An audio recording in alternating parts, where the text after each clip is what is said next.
దేశంలో జనగణనతో పాటే కులగణన చేపట్టేందుకు కేంద్రం సమాయత్తమవుతోంది.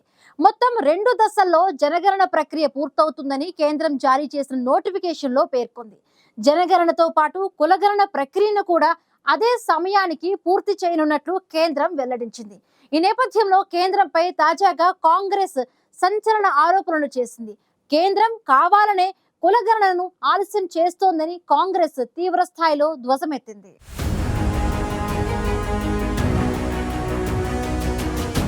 దేశంలో జనగణన చేపట్టేందుకు కేంద్ర ప్రభుత్వం రంగం సిద్ధం చేస్తుంది.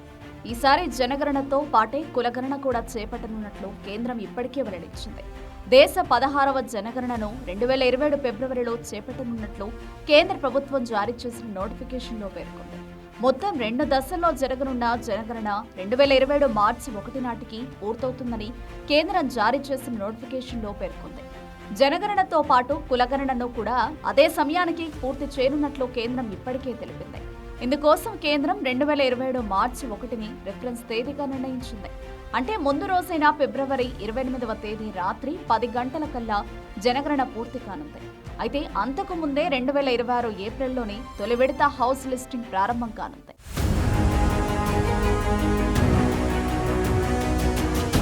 మంచు ప్రభావిత ప్రాంతాలైన లదాఖ్, జమ్మూ కాశ్మీర్, హిమాచల్ ప్రదేశ్, ఉత్తరాఖండ్లలో 2026 సెప్టెంబర్ ఆఖరు నాటికే జనగణన పూర్తి కానుంది.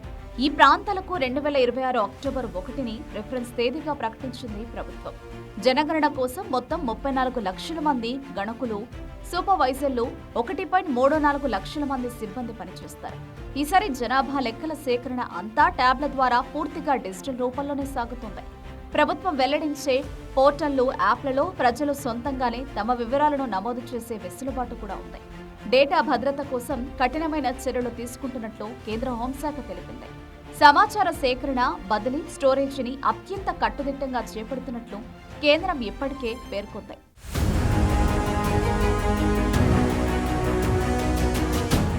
కేంద్రంపై కాంగ్రెస్ పార్టీ తాజాగా సంచలన ఆరోపణలు చేసింది. కేంద్రం కులగణన ఆలస్యం చేస్తోందని కాంగ్రెస్ ఆరోపించింది. కేంద్ర ప్రభుత్వం కేవలం ఆర్భాటాలు, ప్రచారాలకే ప్రాధాన్యమిస్తోందని, అదే సమయంలో చేయాల్సిన పనిని ఆలస్యం చేస్తోందని, కేవలం వార్తల్లో నిలవడమే కేంద్ర ప్రభుత్వ ఉద్దేశమని కాంగ్రెస్ పార్టీ విమర్శించింది. కులగణన లక్ష్యం ఒక వ్యక్తి కులం డేటాను సేకరించడం మాత్రమే కాదని, ఆ కుటుంబాల జీవన పరిస్థితులను అర్థం చేసుకోవడం, వారి జీవనోపాధిని గణనీయంగా మెరుగుపరచడానికి విధానాలను రూపొందించడమని కాంగ్రెస్ పార్టీ పేర్కొంది.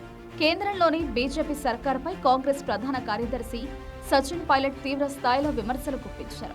కులగణన గురించి ప్రభుత్వ నిర్ణయాలపై తమకు సందేహాలు ఉన్నాయని సచిన్ పైలట్ ఆరోపించారు. దేశవ్యాప్త జనాభా గణనకు 10,000 కోట్లు అవసరమవుతాయని, కానీ కేంద్ర ప్రభుత్వం 574 కోట్లు మాత్రమే కేటాయించిందన్నారు. కులగణన అంశాన్ని కాంగ్రెస్ పార్టీ, ముఖ్యంగా లోక్సభలో ప్రతిపక్ష నాయకుడు రాహుల్ గాంధీ చాలా ఏళ్లుగా లేవనెత్తుతున్నారని సచిన్ పైలట్ గుర్తు చేసుకున్నారు.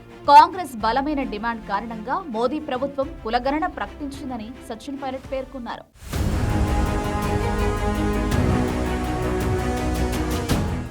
మహిళా రిజర్వేషన్ల మాదిరిగానే కులగణనను కూడా మోదీ ప్రభుత్వం ఆలస్యం చేస్తుందని సచిన్ పైలట్ విమర్శించారు. కేంద్ర ప్రభుత్వం కులగణనను రాజకీయం చేయడం మానేసి సమర్థవంతంగా పనిచేయాలని సచిన్ పైలట్ కోరారు. జాతీయ స్థాయిలో కులగణన కోసం తెలంగాణ మోడల్ను స్వీకరించాలని సచిన్ పైలట్ సూచించారు. తెలంగాణలో చాలా బాగా కులగణన చేశారన్న సచిన్ పైలట్, కులగణన సర్వేలో ప్రభుత్వ అధికారులను పాల్గొనలేదని, ఎన్జీఓలు, సాంకేతిక నిపుణులతో చేయించారని స్పష్టం చేశారు. కేంద్ర ప్రభుత్వం కులగణన నిర్వహిస్తామని ప్రజలకు చెబుతోందని, కానీ అధికారిక నోటిఫికేషన్లో ఈ విషయం లేదన్నారు. కులగణన అనేది ప్రజల ఆర్థిక, సామాజిక స్థితిగతులను తెలుసుకోవడానికి మొదటి అడుగు అని పేర్కొన్న సచిన్ పైలట్, కానీ మోదీ ప్రభుత్వానికి కులగణన నిర్వహించాలనే ఉద్దేశం ఉన్నట్లు లేదని అనిపిస్తోందన్నారు. కులగణన డిమాండ్ను లేవనెత్తే వ్యక్తులను అర్బల్ నక్సల్స్ అని బీజేపీ, మోదీ చాలాసార్లు అభివర్ణించారని సచిన్ పైలట్ మండిపడ్డారు. కులగణన నిర్వహించడానికి అనుకూలంగా లేమని మోదీ ప్రభుత్వం పార్లమెంట్లో సమాధానమిచ్చిందని, కానీ భారీ నిరసనల తర్వాత ప్రభుత్వం అకస్మాత్తుగా తమ డిమాండ్ను అంగీకరించి కులగణన నిర్వహించాలని నిర్ణయించింది అని సచిన్ పైలట్ విమర్శించారు.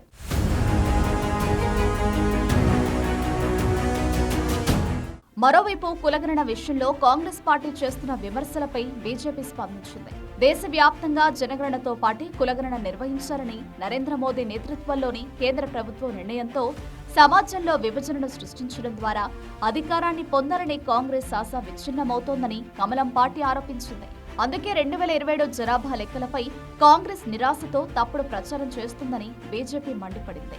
కాంగ్రెస్ పార్టీ ఇలాంటి చర్యలకు పాల్పడి సమాజంలో గందరగోళం సృష్టించాలని చూస్తోందని, తద్వారా అధికారాన్ని పొందాలని ఆశిస్తోందని బీజేపీ ఆరోపించింది.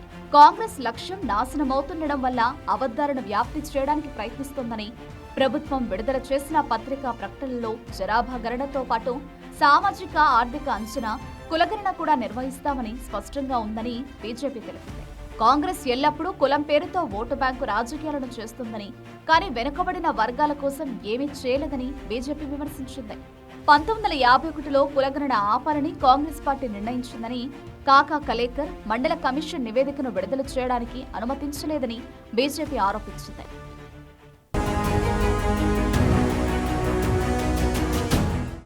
మన దేశంలో చివరిసారిగా 2011లో జనగణన జరిగింది. 2010లో రూపొందించిన ఇళ్ల జాబితా ప్రకారం 2011 తొలినాళ్లలో జనగణన నిర్వహించారు. 2011లో జరిగిన జనగణన ప్రకారం దేశ జనాభా 121 కోట్లకు పైనే ఉంది.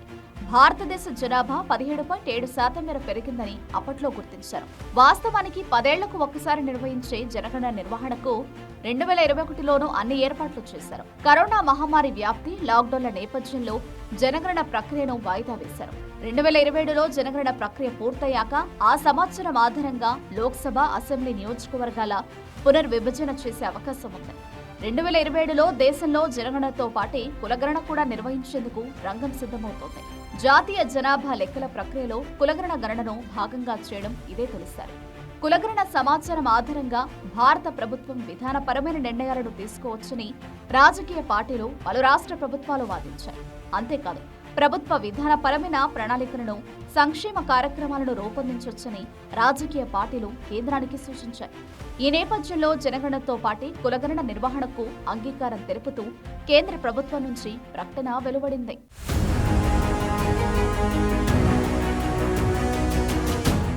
దేశంలో జనగణనతో పాటే కులగణన చేపట్టేందుకు కేంద్రం రంగం సిద్ధం చేస్తోంది. అయితే కేంద్రం కులగణనను కావాలని ఆలస్యం చేస్తోందని కాంగ్రెస్ పార్టీ ఆరోపించింది. కేంద్ర ప్రభుత్వం కేవలం ఆర్భాటాలు, ప్రచారాలకే ప్రాధాన్యం ఇస్తోందని కాంగ్రెస్ చేసిన ఆరోపణలను బీజేపీ ఖండించింది.